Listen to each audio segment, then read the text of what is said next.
تعرف بالاسم؟ محمود شريف. محمود شريف. من شركة جذور. اه.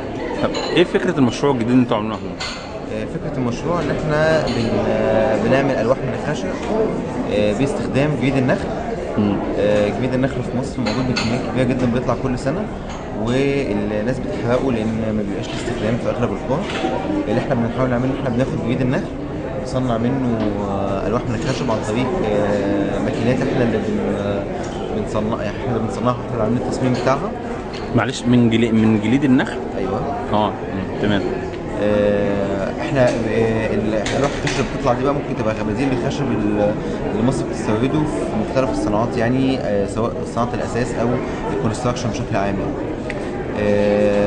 احنا الهدف من المشروع ان زي ما قلت لك احنا نمنع حرق الجليد اللي في الحين بتحرقه كل سنه وما بتستفدش منه، في نفس الوقت نوفر لهم فرص عمل جوه القرى بتاعتهم باستخدام الموارد المحليه بتاعتهم.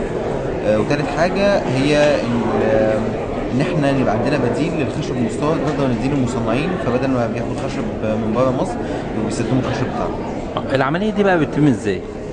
بتتم عن طريق ان احنا بنجمع الجريد وبندخله في الماكينات اللي احنا مصنعينها.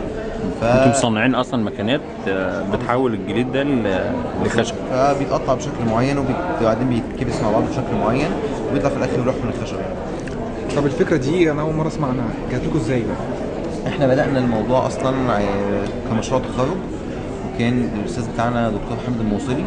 دكتور حامد يعني من اول واهم، يعني هو اهم الناس واول واحد بدأ فكرة استخدام الجليد في موضوع الخشب. فاحنا الفكرة ابتدت معايا يعني.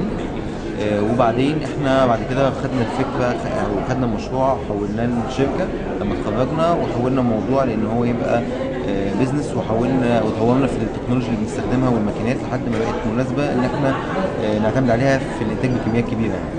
احيانا طموح الشباب بتصطدم براس المال، ازاي قدرت تتغلب على حته زي دي؟ يعني احيانا انا عندي مشاريع ومش قادر عشان مفيش امكانيات ماديه ان انا انفذها. ازاي انتم كمجموعه قمتم بفكره اللي شايف ان هي لاول مره فعلا؟ ازاي قمتوا بالفكره ديت، او مين اللي موتكم او مين اللي ساعدكم؟ والله الموضوع كان فيه مراحل، يعني المرحله الاولانيه كنا احنا اللي بنمول الموضوع من معانا، فلوس من جيبنا، من الجهود الذاتيه.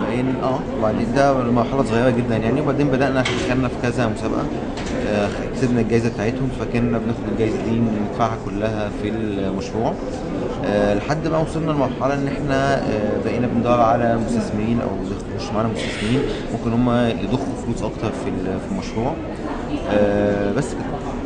احيانا برضو بنصطدم بلحظه ان احنا يعني خلاص زهقنا ومش قادرين نعمل اي حاجه، لحظه يأس.